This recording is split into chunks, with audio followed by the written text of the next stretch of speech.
Selanjutnya ada pengaturan adegan dan blocking. Nah, pengaturan adegan itu adalah proses menata elemen-elemen visual di atas panggung atau lokasi syuting untuk menciptakan suasana lingkungan yang diinginkan. Nah, kalau misalkan untuk proses syuting film atau video, mungkin nggak di panggung. Tapi intinya blocking itu juga perlu, karena blocking itu adalah penataannya. Jangan sampai nanti di salah satu scene itu ada talent atau aktris yang mana itu menutupi full seluruh layar. Atau juga di saat proses syuting itu ada elemen-elemen yang seharusnya tidak terlihat di kamera malah kelihatan. Misalnya mic boomer itu kelihatan di kamera. Itu berarti pengaturan adegannya tidak bagus. Nah, selanjutnya ini ada yang blocking. Blocking itu adalah proses mengatur posisi dan pergerakan para aktor di atas panggung atau lokasi syuting. Nah, seperti yang tadi saya bilang, kalau ada orang yang nutupin kamera, itu namanya blocking. Tapi kalau buat yang pengaturan adegan yang salah, itu biasanya akan ada hal-hal properti yang seharusnya tidak terlihat di kamera, itu jadi terlihat di kamera. Tapi kalau untuk yang blocking, itu khusus untuk pemainnya aja. Jadi jangan sampai nanti ketika lagi syuting, itu ada kru yang nutupin kamera lah, atau ada kru yang tiba-tiba masuk ke dalam kamera karena pengambilan angle-nya salah, itu harus diatur. Jadi ada namanya rehearsal atau gladiresik dulu. Nah, itu harus dicoba, jangan sampai ketika proses syuting itu jadi berantakan, sehingga ketika kita ambil gambarnya, malah yang tidak harusnya terlihat di kamera malah kelihatan.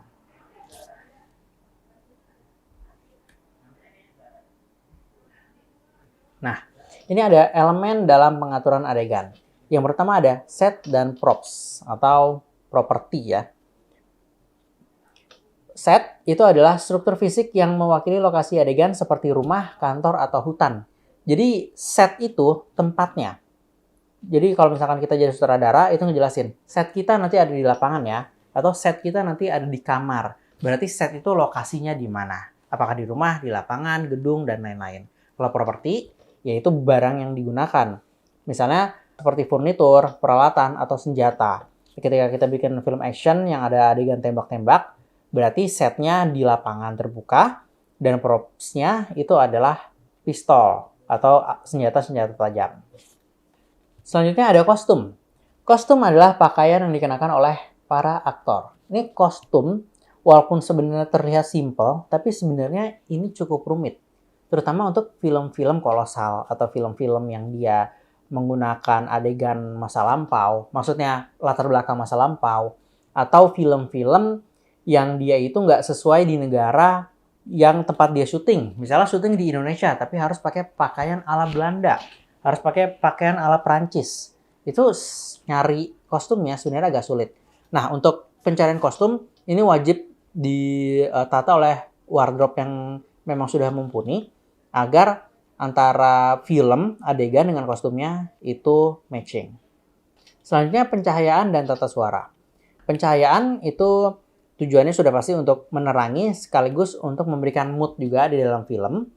Jadi kalau filmnya itu terlalu gelap, otomatis nanti ya apa yang mau dilihat. Jadi nggak bagus film atau videonya. Begitu juga dengan tata suara, yaitu efek suara yang digunakan untuk menciptakan suasana dan lingkungan yang diinginkan. Kalau untuk tata suara ini mungkin bisa dibantu di post production, terutama dalam proses pengeditan audio. Baik, selanjutnya ada teknik pengambilan gambar. Nah, ada beberapa teknik dalam pengambilan gambar yang efektif, diantaranya komposisi, sudut pengambilan gambar, pencahayaan, fokus, dan pengaturan kamera. Akan kita breakdown satu-satu. Nah, untuk komposisi sebenarnya kita mungkin sudah belajar di pertemuan sebelumnya, tapi akan kita bahas lagi. Ada rule of third, yang mana itu menggunakan sepertiga bagian dari frame. Ada leading lines, yang mana kita memanfaatkan garis di dalam suatu frame untuk menunjukkan atau memfokuskan mata penonton. Selanjutnya ada fill the frame, yang mana satu frame gambar di kamera itu penuh oleh salah satu objek. Misalkan hanya mukanya saja, itu termasuk fill the frame. Dan yang keempat itu adalah negative space, yang mana itu memanfaatkan sisi luar dari gambar, atau bisa dibilang sisi yang tidak digunakan dalam gambar. Atau kita juga bisa mengatakan negative space itu adalah sisi yang kosong pada suatu gambar. Seperti yang di contoh ini kan memang dia ngambilnya itu lebih banyak negative space-nya, yaitu bagian yang kosongnya.